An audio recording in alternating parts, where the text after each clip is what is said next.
Hi friends, welcome to your channel. అందరూ ఎలా ఉన్నారండి? మేమైతే చాలా బాగున్నాము. ఇవాళ వీడియో మీరు ఆల్రెడీ థంబ్నెయిల్ చూసే ఉంటారు. ఏంటి థంబ్నెయిల్ అని అనుకుంటా ఉన్నారు కదా. నాకు సరే హోస్ట్గా ఎందుకు, నేనెందుకు కాకూడదు? అలా కాదు, ఇది రెండు టాపిక్. ఇది ఒకటి, నాకు సారే హోస్ట్గా ఎందుకు. సో దాని మీద ఒక క్లియర్ ఎక్స్ప్లెనేషన్ వీడియో అంతా చూడండి. చివరికి మీ కామెంట్ అని చెప్పండి. అలా మీరు కూడా నాకు సారే ఎందుకు, కొంతమంది నాకు సారిని మార్చాలంటారు, కొంతమంది కన్ఫర్మ్గా నాకు సారే కరెక్ట్ అంటారు. మరి నాకు సారే ఎందుకు అన్న దాని మీద కామెంట్ చేయండి. వీడియో మనం కూడా క్లియర్ డిస్కస్ చేద్దాం. అంతకన్నా ముందు నేనే హోస్ట్ అయితే అని అమ్మాయి ట్రై చేసి ఈ అమ్మాయి హోస్ట్ అయితే ఆలోచన వచ్చింది అనమాట. అందుకే పక్కన తమ్నెల్ పక్కన ప్రకాష్ రాజు బొమ్మ పెట్టాం. ఇవే కాస్త తగ్గించుకోవాలి. ఏదో సినిమాలో అంటాడు కదా, ఏ సినిమాలో అది, నువ్వు నాకు నచ్చుకోవాలి సినిమాలో వెంకటేష్ అంటే ఇవే కాస్త తగ్గించుకోవాలి అంటాడు అనమాట. సో నేనే హోస్ట్ అవ్వగానే ప్రకాష్ రాజు గారు ఇవే కాస్త తగ్గించుకుంటే బాగుంటుంది, మంచిది అని చెప్పేసి సార్ నిజంగా ఒక ఫన్గా ముందు మాట్లాడుకుందాం. తర్వాత నాకు సారే ఎందుకు హోస్ట్ అనేది టాపిక్ మాట్లాడదాం. చెప్పమ్మా, నిజంగా నువ్వుకే అవకాశం ఇస్తే ఏదో ఫన్గా ఒక రోజు ఒక ఎపిసోడ్ నిన్ను కనుక హోస్ట్గా చేయమంటే, అప్పుడు నిజంగా నువ్వే హోస్ట్ అయితే ఏం చేస్తావు? ముందు ఎప్పుడు సాటర్డే వస్తుందా, ఎప్పుడు వాళ్ళు వేసుకుందాం అంటే మన అంచనాలకి తగినట్టు సాటర్డే వాళ్ళు ఫుల్ ఫ్లెడ్జ్గా నాకు సరే అరవలేకపోతున్నారు కదా. ఎప్పుడు సాటర్డే వస్తుందా, ఎప్పుడు, కానీ నేను అరవలేనేమో అనిపిస్తుంది. వాళ్ళు రాగానే బెబ్బెమ్మగానే నువ్వు పక్కకి వెళ్ళమ్మా, ఇంకా నువ్వు చాలు అని అంటారేమో అనిపిస్తుంది. కానీ సాటర్డే మనం అందరం, నేనే కాదు ఆయనే కాదు, బిగ్ బాస్ ఆడియన్స్ అంతా కూడా కోరుకునేది సాటర్డే కోసము.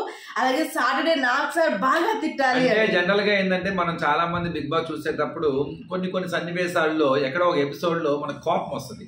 ఒక కంటెస్టెంట్ మీద విపరీతమైన కోపం వస్తుంది. అంటే వాళ్ళ మాటల ద్వారా కావచ్చు, లేకపోతే వాళ్ళ యాటిట్యూడ్ ద్వారా కావచ్చు. ఆ క్షణాన మీకు వాళ్ళు నచ్చరు. అది ఏ రేంజ్కి వెళ్ళిద్దంటే, అసలు శనివారం ఎప్పుడు వస్తుందా, చడాపడా తిట్టి పారేయాలి అనుకున్నంత కోపం వస్తుంది. ఇళ్లలో కూడా మనం మాట్లాడుకునేటప్పుడు కూడా నిజంగానే ఆ సిచ్యువేషన్ ఓన్ చేసుకొని అదొక షో అన్న విషయం మర్చిపోయి అసలు మనం చాలా డిస్కస్ చేస్తాం. ఇంతేనా అసలు, అదేంటి, ఆ బిహేవియర్ ఏంటి, ఆ మాటలు ఏంటి, అసలు ఆ చేష్టలు ఏంటి, ఆ యాటిట్యూడ్ ఏంటి, అసలు అలా ఉంటారా, ఇలా మనం మాట్లాడతాం. నిజంగా అవకాశం కనుక వస్తే అదే చేస్తావా?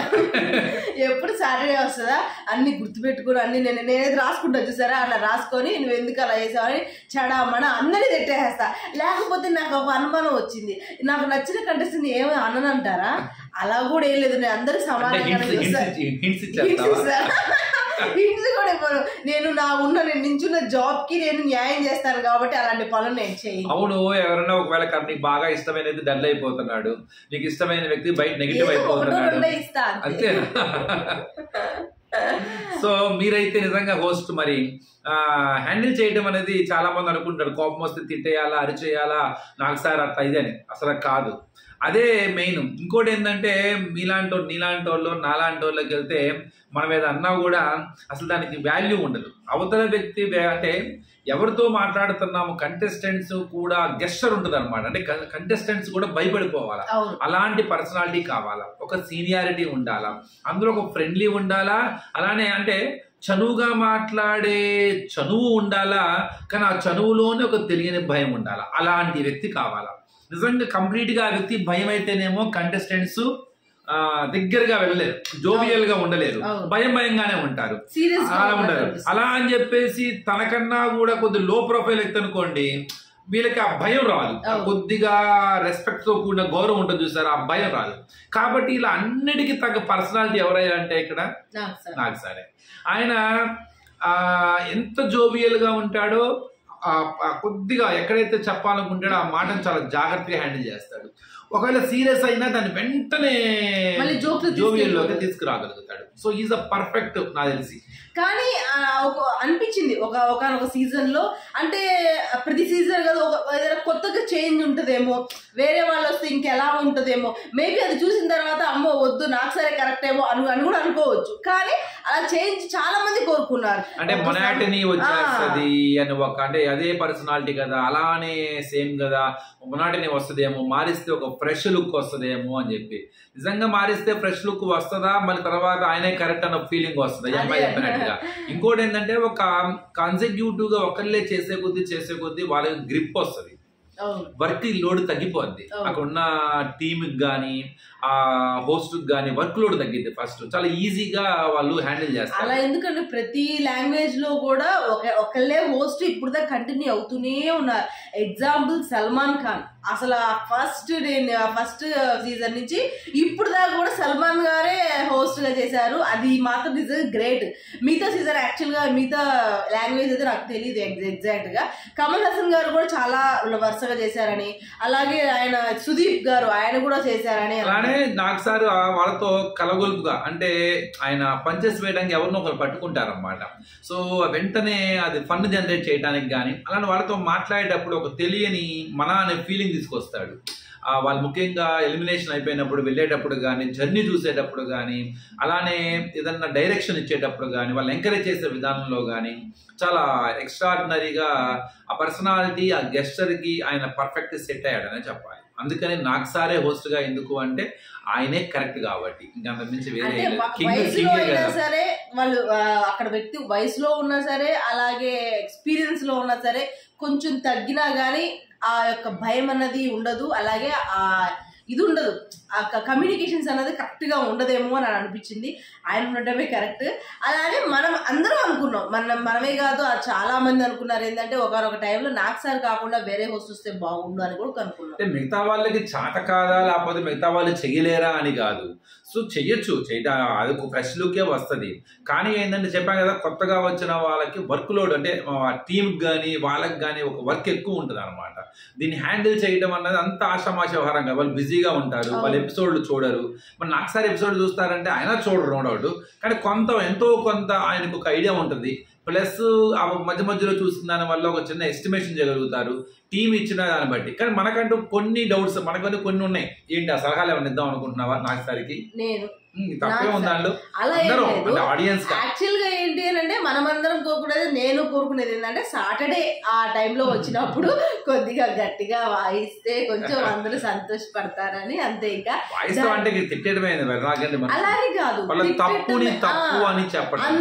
అందరి తప్పులని చూపించాలి. వీళ్ళకని మెయిన్ ఏంటంటే స్క్రిప్ట్ రాసే వాళ్ళు కానీ, నాకు డైరెక్ట్ చేసే వాళ్ళు కానీ, ఆ టీమ్ లో ఉన్న సభ్యులు మాత్రం కొద్దిగా rule is rule for all అన్నట్టుగా ఉండాలి. ఎందుకంటే కొంతమందిని మాత్రమే టార్గెట్ చేయటం, ఇంకొంతమందిని వదిలేయటం, లేకపోతే వాళ్ళ బయట పరిస్థితి బట్టి వాళ్ళకి ఏదో బాగా ఉంది కాబట్టి వాళ్ళని మనం ఏం అనకూడదు అని చెప్పేసి ఒక డిఫెన్స్లోకి వెళ్ళిపోయి ఏం చేయాలో తెలియక కొంతమందిని లైట్గా తీసుకోవటం. ఏంటంటే బయట ఆడియన్స్ యొక్క పల్స్, బయట మోస్ట్ ఆఫ్ బయట ఏం జరుగుతుందన్న దానికి ఎఫెక్ట్ అవుతుందేమో అనిపించింది నాకు. టీం లానే ఉండాలి, బయట ఏమైనా జరగని అదంతే. కానీ మీరు మీలానే ఉండాలి, అక్కడ ఏది కరెక్ట్ అది రైట్ అన్నది నిస్సంకోచంగా చెప్పాలి. అంతే తప్ప మనం ఇక్కడ అంటే గనక ప్రోగ్రామ్కి తేడా వచ్చేస్తుందేమో, షో ఇదే అయిపోద్దేమో అన్న ఇది వెళ్ళకూడదు.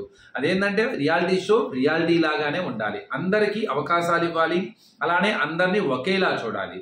అంతే తప్ప వీళ్ళ వల్ల మనకి టీఆర్పీస్ వస్తాయి, వీళ్ళ వల్ల టీఆర్పీస్ రావు, వీళ్ళని మనం ఏమనగా అలా ఎప్పుడు చూడలేదు. కానీ ఒకనొక సందర్భానికి డామినేట్ అవుతుంది, కొన్ని సిచ్యువేషన్స్ అలా వస్తాయి. అది వాళ్ళకి తెలియ కూడా వాళ్ళు డామినేట్ అవుతారు, కాదనట్లేదు. కానీ చాలా సందర్భాల్లో అందరికీ న్యాయం చేశారు. బిగ్ బాస్ టీం కానీ, స్టార్ మా వాళ్ళు కానీ అందరినీ ఒకేలాగా చూశారు. కానీ కొన్ని సందర్భాల్లో మనకే అనిపిస్తుంది అనమాట, అంటే ఎట్లా ఉంటుంది అంటే ఒక ఇష్యూ వచ్చింది అనుకో, ఒక ఇష్యూలో ఇద్దరు తప్పులు ఉంటాయి. ఇద్దరు తప్పుల్లో అప్పుడు ఒక తప్పుని హైలైట్ చేసేసి ఇంకొక చేసిన తప్పుడు లైట్ తీసుకున్నారనుకో, ఆటోమేటిక్ ఆడియన్స్ ఏమనుకుంటారు, ఓకే నాకు నచ్చిన మీద తప్పు చేశాడు, తిట్టారు, అతను కూడా తప్పు చేశాడు కదా, ఆ తప్పును ఎందుకు హైలైట్ చేయలేదు అన్న ఒక క్వశ్చన్ వెంటనే ఇంకో ఆడియన్స్ కి వచ్చేస్తుంది అనమాట. సో అది అప్పుడప్పుడు అనిపిస్తుంది, కావాలని చేస్తారు వాళ్ళు, బిగ్ బాస్ లో కూడా కావాలని. ఎందుకంటే లోపల చాలా గేమ్ ఆడతారు వాళ్ళు, అలా చేయబట్టే బయట కొంతమందికి బాగా సింపతి పెరిగిపోద్ది. అదొక ప్లానింగ్, అది ఒక గేమ్ ఆడతారు. నాకు సార్ చెప్పినప్పుడు కూడా కొంతమందికి చెప్పి కొంతమంది చెప్పట్లేదు చూసారా, ఆ టైంలో కూడా ఎవరికైతే చెప్పలేదు వాళ్ళకి ప్లస్ అవ్వడానికే అలా చేస్తారని కూడా ఒకసారి మనకి డౌట్ వస్తుంది. ఏం చేసినా కానీ నిజంగా అప్పుడు అనుకుంటాం, ఏంటి నాకు సార్ ఆయనే తిట్టకుండా ఈయన తిడతారు అనుకొని తర్వాత అనిపిస్తుంది, ఓకే దీనివల్ల తిట్టారు, అందుకని ఈ గేమ్ మారినట్టుంది, అందుకని ఇట్లా గేమ్ ఆడుతున్నాడు అన్న ఆలోచన తర్వాత వస్తుంది అనమాట. మొత్తానికి నాకు సార్ హోస్ట్ అది ఇంకా కంటిన్యూ అవుతుంది ఇట్లాగే, అది ఇంకా నెవర్ బిఫోర్ ఎవర్. కానీ ఇంకొక చిన్న కంప్లైంట్ ఏంటంటే ఈ శని ఆదివారాలు నరాలు అడిచే టాస్కులు ఉన్నాయి. ఆయన శనివారం అంటే సరే కొద్దిగా ఎలిమినేషన్స్, ఆ వీకెండ్ జరిగిన గొడవలు వాటి వల్ల మీద ఉంటుంది. ఆదివారం వచ్చేసరికి అది మరీ దారుణం చేస్తున్నారు. అసలు అది ఎట్లయిపోతుందంటే ఓన్లీ మొనాటనీ టాస్కులు ఆడి చేసి అనిపిస్తున్నారు. అలా కాకుండా ఇంకొద్దిగా ఇన్నోవేటివ్ గా క్రియేటివ్ గా వెళ్ళగలిగితే వాళ్ళైనా ఎన్నని ఇన్నోవేటివ్ గా ఆలోచిస్తారండి. ఈ సీజన్ మొత్తం ఆ గేమ్స్ ఆడిస్తూనే ఉండాలా. ఇప్పుడు అంటే కొత్త టీం గేమ్స్ కాకుండా ఇంకేం చేయగలుగుతాం అన్నది ఇంపార్టెంట్. ఇప్పుడు అల్టిమేట్ గా ఏంటంటే నాకు ఒక ఇది వస్తూ ఉంటుంది ఎప్పుడు కూడా, అల్టిమేట్ గా వెళ్ళే వాళ్ళందరూ actors, most of the people అందరూ యాక్టర్స్. వాళ్ళందరూ కెరీర్ ప్లస్ అవ్వడానికి వాళ్ళు వెళ్తున్నారు. అంటే వాళ్ళల్లో ఉన్న యాక్టింగ్ స్కిల్స్ ని బయట పెట్టాలి. ఇప్పుడు ఇంతమంది చూస్తూ ఉంటారు, డైరెక్టర్లు లేకపోతే ఓటీటీ ప్లాట్ఫామ్స్ మీద ప్రొడ్యూస్ చేసేవాళ్ళు, ఇలా చాలా మంది ఉంటారు. వీళ్ళల్లో అలాంటి స్కిల్స్ ఉన్న వాళ్ళని బయటకు ఎలివేట్ చేసేలాంటి కనుక టాస్క్లు పెట్టగలిగితే, ఇప్పుడు ఇది ఏ పాట పాడుతుంది, పాట కనుక్కోండి, లేకపోతే ఇందులో డబ్బాలో వేయండి, ఇవన్నీ ఫన్ టాస్క్లే, బాగుంటాయి. కానీ వీటికన్నా వాళ్ళకి ఉపయోగపడే విధంగా, వాళ్ళలో ఉన్న స్కిల్స్ మనకు చూపించే విధంగా కనుక వాళ్ళు కొద్దిగా అలా కనుక పెట్టగలిగితే వాళ్ళలో టాలెంట్ బయటకు వస్తుంది, వాళ్ళని వాళ్ళు ఎక్స్ప్లోర్ చేసుకోగలుగుతారు. అదే విధంగా మిగతా వాళ్ళని బయట పెద్ద చూస్తున్నప్పుడు వాళ్ళకి ఇంకా కెరీర్ ప్లస్ అవుతుంది కదా. ఇలాంటివి ఏదైనా ఇన్నోవేటివ్ టాస్క్స్ అనేవి పెట్టితే బాగుంటుంది. లాస్ట్ మనం ఏదైతే మాట్లాడామో దాన్ని తీసి కట్ చేసి స్టార్ మాకి ట్యాగ్ చేద్దాము ఇన్స్టాగ్రామ్ లో, అప్పుడు ఆలోచిస్తారేమో, చూద్దాము. అంత సీన్ లేదులేండి చెప్తున్నాము. అయితే యాక్చువల్గా ఏదైనా సరే మారాలండి. ఎప్పుడు కూడా లైఫ్ లో కూడా మనం నడుస్తుంటే ఈ రోజు పొద్దున్న లేడు మళ్ళీ అదే వర్క్ అదే ఇదే అంది. కానీ ఏదో కొత్తగా ఉండాలి, ఏదో స్పెషల్ గా ఉండాలని మన లైఫ్ లో మనమే కోరుకుంటాం. అలాంటిది ఒక ప్రోగ్రామ్, మనం ఒక రియాలిటీ షో చూసినప్పుడు ఇది కూడా ఎప్పుడు ఈ వారం ఈ టాస్క్ ఉంటుంది, ఈ వారం ఈ టాస్క్ ఉంటుంది అని చెప్పేసి ముందుగానే ఐడియా కూర్చొని చాలా మాటలు చెప్పొచ్చు, చేసేవాడికి తెలుస్తుంది అని. లోగో దగ్గర నుంచి థీమ్ దాకా ఎంతమంది అక్కడ కూర్చొని ఆలోచిస్తుంటే కొత్త విషయాలు వస్తుంటాయో. మనకి 2 నిమిషాలు పట్టదు చూసి జడ్జ్ చేయడానికి, ఇది బాగుంది లేదు చెత్తగా ఉంది అని. కానీ చేసేవాడికే తెలుస్తుంది. ఆ చెప్పేవాళ్ళు చాలా మంది ఉంటారు, చేసేవాళ్ళు తక్కువ మంది ఉంటారు. అది ఆ విషయం మనకి తెలుసు అనుకోండి. అలా అని చెప్పి చెప్పే రైట్ లేదంటే మాత్రం కూడా లేదు. చెప్పాలి, ఆడియన్స్ అనే వాళ్ళే మెయిన్ ఇంపార్టెంట్. కాబట్టి ఆడియన్స్ ఫీడ్బ్యాక్ అనేది చాలా important, no doubt. Okay friends, ఇట్లా ఇవాళ వీడియో అనమాట. అలాగే ఎంటర్టైన్మెంట్ చేస్తే సపోర్ట్ చేస్తామన్నారు. ఎంటర్టైన్మెంట్ ఏ విధంగా ఇవ్వాలి అన్నది కొన్ని సలహాలు అయితే ఇవ్వండి కంపల్సరీ కమెంట్ సెక్షన్లో. అలాగే ఈ వీడియో కనుక మీకు నచ్చితే ప్లీజ్ లైక్ చేయండి, షేర్ చేయండి. అండ్ కొత్తగా ఎవరైనా చూస్తే కనుక సబ్స్క్రైబ్ చేసుకోవడం మాత్రం మర్చిపోమాకండి. మమ్మల్ని ఇలాగే సపోర్ట్ చేస్తూ ఉండండి.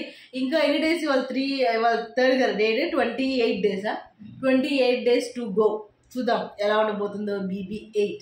Bye.